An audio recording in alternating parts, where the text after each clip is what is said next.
ભાજપમાં ફરી ભરતી મેળો બે પૂર્વ ધારાસભ્યો આવતીકાલે કેસરિયા કરશે। જૂનાગઢ ભેંસાણમાં સીઆર પાટીલના હસ્તે કેસરિયા કરશે। વિસાવદરના આપના પૂર્વ ધારાસભ્ય ભૂપત ભાહાણી ભાજપનો ખેસ ધારણ કરશે। કેશોદના પૂર્વ ધારાસભ્ય અરવિંદભાઈ ફરી ઘર વાપસી કરશે। આ સાથે જ બંને પૂર્વ ધારાસભ્યના ટેકેદારો અને કાર્યકરો પણ કેસરિયો ખેસ ધારણ કરશે।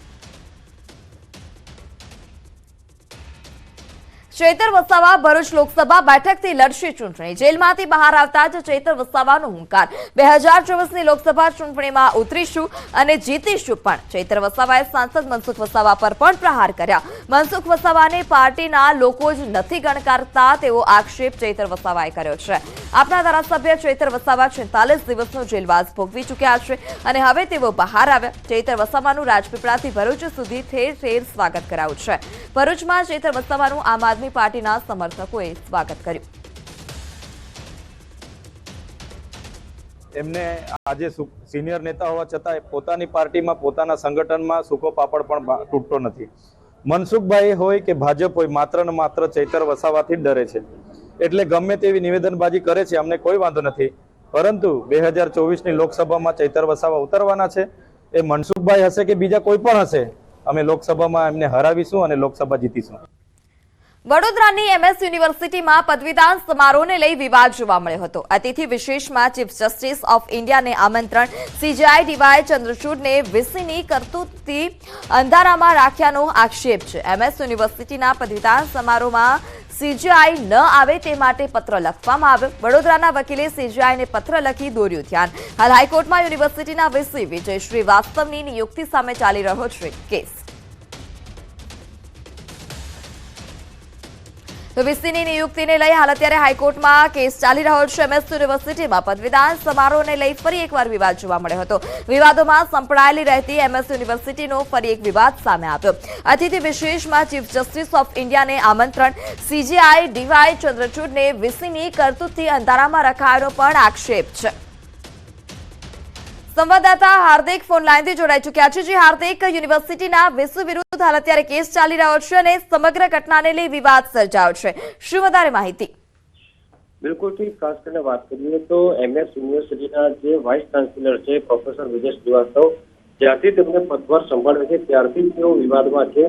ત્યારે હવે યુનિવર્સિટીમાં પદવીદાન સમારોહ છે તેનું આયોજન થવાનું છે, ત્યારે આ આયોજનમાં ચીફ જસ્ટિસ ઓફ ઇન્ડિયાને આમંત્રણ પાઠવવામાં આવતા ફરી એક વખત વિવાદ જે છે તે ઉભો થયો છે। ઉલ્લેખનીય બાબત છે જે વાઇસ ચાન્સેલર છે તેઓ તેમની ડિગ્રીને લઈને વિવાદમાં છે, તો તેમને વાઇસ ચાન્સેલર તરીકેનો જે અનુભવ હોવો જોઈએ તે અનુભવ તેની પાસે નથી। તેને લઈને જે હાઈકોર્ટ છે તેમાં પિટિશન દાખલ કરવામાં આવી છે અને જે વાઇસ ચાન્સેલર છે તેમની સામે અત્યારે કોર્ટમાં કેસ ચાલી રહ્યો છે। ત્યારે યુનિવર્સિટી દ્વારા જે સીજેઆઈ એટલે કે ચીફ જસ્ટિસ ઓફ ઇન્ડિયાને પદવીદાન સમારોહમાં આમંત્રણ આપવામાં આવ્યું છે। ત્યારે જે સેનેટ સભ્યો છે તેમજ જે વડોદરા શહેરના વકીલ છે તેઓની અંદર નારાજગી જોવા મળી રહી છે અને સમગ્ર મામલે આ તમામ લોકો દ્વારા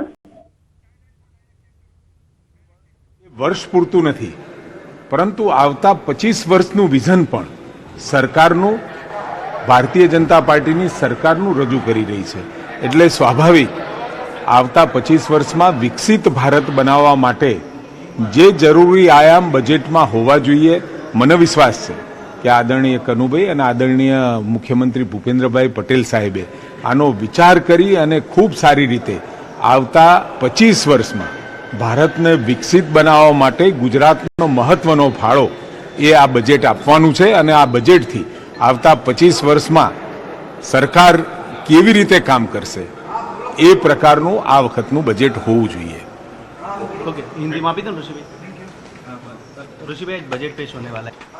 आज आदरणीय कनुभाई नाणा मंत्री श्री बजट पेश करने जा रहे हैं और ये बजट ये केवल इस वर्ष के लिए ही नहीं लेकिन आगामी 25 साल के लिए, मतलब कि 47 तक भारत को विकसित राष्ट्र बनाने की उद्देश्य के साथ जो आधार स्तंभ और जो प्रायोरिटीज तय की गई है उस हिसाब से समाज के सभी वर्गों को, महिला हो, युवा हो, किसान हो, सबको साथ लेके आगे बढ़ने वाला बजट होगा।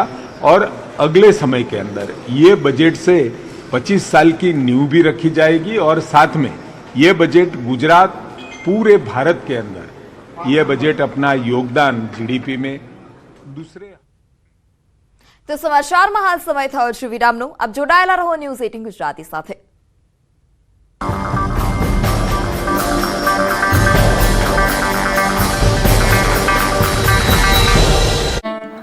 રાખજો, સ્ટોર કરી દેજો, શેડ નીચે રાખજો, નહીતર પછી શું થશે? આ જે વરસાદ છે, જ્યાં બ્લુ કલર જોવા મળી રહ્યો છે, એ વરસાદ જો તમારા પાક ઉપર પડ્યો તો પાકની ધૂળ ધાણી થઈ જશે. એટલે કે જે પાકને પકવવા માટે આટલી મહેનત કરી હતી શિયાળુ પાક માટે, એ પાક ઉપર પાણી ફરી જશે.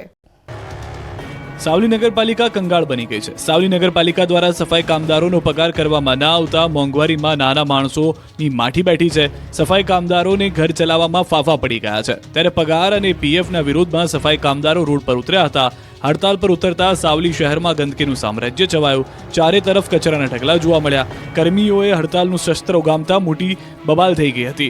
ના છૂટકે નગરપાલિકાના સત્તાધીશોએ ખુદ સફાઈ કામમાં જોતરાવું પડ્યું. સત્તાધીશોએ નગરની સફાઈ શરૂ કરતા જ સફાઈ કામદારો અકળાયા. હડતાલ પર ઉતરેલા સફાઈ કામદારોએ ભારે હોબાળો મચાવ્યો. મામલો એટલો ઉગ્ર બની ગયો કે પોલીસ બોલાવવી પડી હતી. પોલીસ દ્વારા હડતાલ પર ઉતરેલા સફાઈ કામદારોની અટકાયત કરવામાં આવી. ઊંઝા માર્કેટ યાર્ડમાં નવા જીરાની આવક શરૂ થઈ છે. હાલમાં 70 થી 100 ગુણી નવા જીરાની આવક છે. આગામી દિવસોમાં નવા જીરાની આવકમાં સતત વધારો થશે. હાલ નવા જીરાનો ભાવ 7,000 રૂપિયા ઉપર બોલાઈ રહ્યો છે, જ્યારે જૂના જીરાનો ભાવ 5,500 થી 6,000 રૂપિયા મળી રહ્યો છે. હાલ જીરાના ખેડૂતોમાં ખુશી જોવા મળી છે. ગત વર્ષે જીરાનો ભાવ 12,000 બોલાયો હતો અને આ વર્ષે પણ જીરાનો ભાવ 12,000 ને પાર થશે તેવી વેપારીઓને આશા છે. ગત વર્ષ કરતાં મોટા પ્રમાણમાં જીરાનું વાવેતર થયું છે, જેથી આગામી દિવસોમાં ખૂબ જ મોટા પ્રમાણમાં જીરાની આવક થશે. જો આગામી દિવસોમાં વાતાવરણ સારું રહ્યું અને મોટા પ્રમાણમાં ઉત્પાદન થયું તો ગત વર્ષે જે જીરાનો ભાવ 12,000 હતો તે ભાવ આ વર્ષે 5,000 સુધી થશે તેવું વેપારીઓ માની રહ્યા છે. ગીર જંગલની બોર્ડર અડીને આવેલા ગ્રામ્ય વિસ્તારમાં સિંહ દીપડાઓ અવારનવાર આવી ચડતા હોય છે. ત્યારે એક સિંહે યુગલ દરગાહે માથું ટેકવ્યું અને દુઆ માંગી હતી. ગીર ગઢડાના ઇંટવાયા ખિલાવડ રોડ પર જે ગીર બોર્ડરને અડીને આવેલો છે ત્યાં એક સિંહ યુગલ દરગાહ પર આવી પહોંચ્યું. ઇંટવાયા ખિલાવડની વચ્ચે આવેલી રહીમ શાહ બાબાની દરગાહ પર એક સિંહ યુગલ દુઆ માંગવા પહોંચ્યું હોય તેમ સિંહણ દુઆ માંગતી હતી અને સિંહ દરગાહ પાસે ઊભો રહ્યો હતો. દરગાહ પર વનરાજ આરામ પણ ફરમાવતો નજરે પડ્યો. અહીંના સ્થાનિકોના જણાવ્યા મુજબ સીમ વિસ્તારમાં આવેલી પીરની દરગાહ પર અવારનવાર સિંહો પહોંચી જાય છે. ગીર સોમનાથના દરગાહમાં શીશ નમાવા સિંહ યુગલ રોજ આવે છે.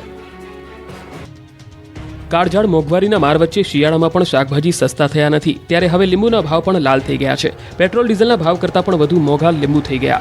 કડકડતી ઠંડીમાં લીંબુના ભાવ સાંભળીને ગૃહિણીઓ ઠરી ગઈ છે.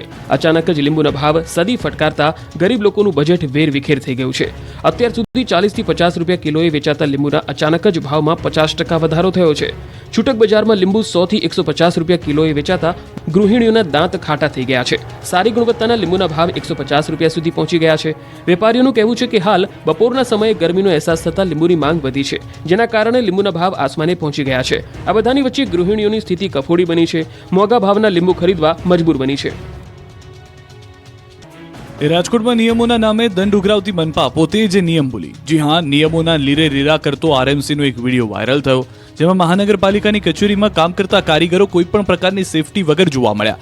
40 ફૂટની ઊંચાઈએ કામ કરતા કારીગરો હેલ્મેટ વગર જોવા મળ્યા હતા, જેનો વિડીયો 31 જાન્યુઆરીએ વાયરલ થયો હતો. ખુદ મ્યુનિસિપલ કમિશનરે પણ આ વિડીયોની ગંભીર નોંધ લીધી હતી અને જણાવ્યું હતું કે આ બાબતે સિટી એન્જિનિયર સહિતના લોકો પાસે જવાબ માંગવામાં આવ્યો છે. જે પણ આ મામલે જવાબદાર હશે તેની સામે કડક કાર્યવાહી કરાશે. હાલ તો રાજકોટ મહાનગરપાલિકાના વૈદના જ ખાટલે ખોટ હોય તેવા ઘાટ સર્જાયા છે. સેફટીના નિયમોનો સ્પષ્ટ રીતે ઉલાળ્યો કરતા રોષ ફેલાયો. નવસારીના ગણદેવીમાં ખેડૂતો માટે ચિંતાના વાદળો છવાયા છે. આ તાલુકો ચીકુના ઉત્પાદન માટે જાણીતો છે. દેશ વિદેશમાં અહીં ચીકુની નિકાસ થાય છે, પરંતુ આ વખતે વિપરીત વાતાવરણ અને ગાઢ ધુમ્મસના કારણે ખેડૂતોને નુકસાન વેઠવાનો વારો આવ્યો છે. વધુ પડતા ધુમ્મસને કારણે ફ્લાવરિંગ પર અસર પડી છે અને ફળ નાનું થયું છે, જેના કારણે બજારમાં ચીકુની માંગ ઘટી છે અને ચીકુના વજન અને ભાવ પર પણ અસર જોવા.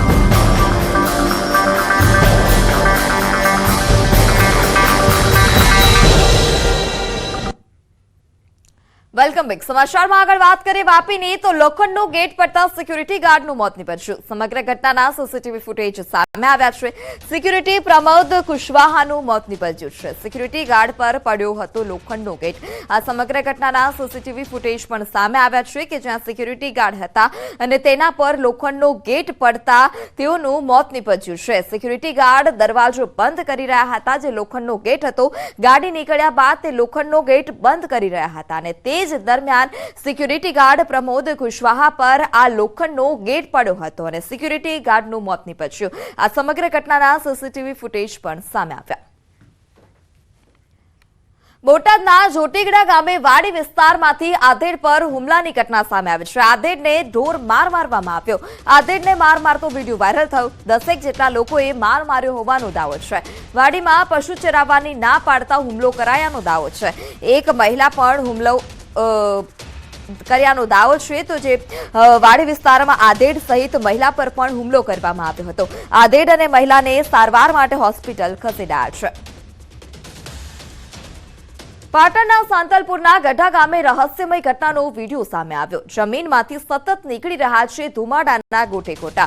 ખેતરમાં બોરવેલ જેવા ખાડામાંથી રાત્રિના સમયે ધુમાડો નીકળે છે. ધુમાડો નીકળતો જોઈ અને સ્થાનિક લોકોમાં પણ કુતૂહલ સર્જાયું છે. જમીનમાંથી ધુમાડો નીકળતો હોય તેવો વિડીયો હાલ અત્યારે સોશિયલ મીડિયા પર પણ વાયરલ થયો છે.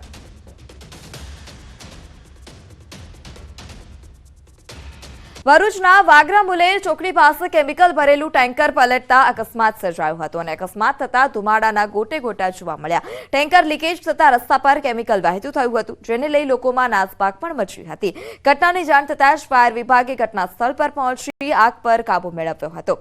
પાણીનો મારો ચલાવી અને ટેન્કર પર જે આગ લાગી હતી તેને કાબુ મેળવ્યો હતો અને પરિસ્થિતિને પણ કાબુમાં લીધી હતી. અમદાવાદમાં જીવ લે તેવા બમ્પનો વિડીયો ફરી એકવાર વાયરલ થયો છે. અમદાવાદના સરદાર પટેલ રિંગ રોડ પર અકસ્માત સર્જાય તેવા બમ્પનો વિડીયો વાયરલ થયો છે. એક જાગૃત નાગરિકે બમ્પથી વાહન ચાલકને પડતી મુશ્કેલીનો વિડીયો વાયરલ કર્યો છે. તો અવારનવાર તંત્રની બેદરકારી સામે આવતી હોય છે, ત્યારે ફરી એક વખત આ વિડીયો સામે આવ્યો છે કે જ્યાં રસ્તા પર બમ્પ હતો, હાઈવે પર બમ્પ હતો, પરંતુ તેના ઉપર સેફટીને લઈ કોઈ નિશાન નતા બનાવવામાં આવ્યા અને જેને લઈ વાહન ચાલકોને ઘણી વખત દેખાવામાં મુશ્કેલી પણ થતી હોય છે. ત્યારે આ દ્રશ્ય પણ સામે આવ્યા છે. જાગૃત નાગરિકે એક વિડીયો પણ બનાવ્યો છે કે જેમાં ફોર વ્હીલર છે તે પણ ધડાકાભેર આ બમ્પ પરથી પસાર થાય છે અને ઉછળી ફરી રસ્તા પર પટકાય છે. બીજો એક વિડીયો એ પણ સામે આવ્યો છે બાઇક ચાલકનો કે જે પાછળ બેઠેલો બાઇક ચાલક છે તે ઘણા ઊંચે સુધી આ બાઇક પર ઊંચો થાય છે. બમ્પના કારણે ફરી બાઇક પર રસ્તા પર અથડાય છે. તો સુરત તોડકાંડ મામલે આરોપી મહેન્દ્ર પટેલ વિરુદ્ધ વધુ એક ફરિયાદ દાખલ કરવામાં આવી છે. મહેન્દ્ર પટેલ પર આરટીઆઈ મારફત સ્કૂલો પાસેથી લાખો રૂપિયા પડાવવાનો આરોપ છે. લાખો રૂપિયાનો તોડ કર્યાનો આરોપ છે. અત્યાર સુધી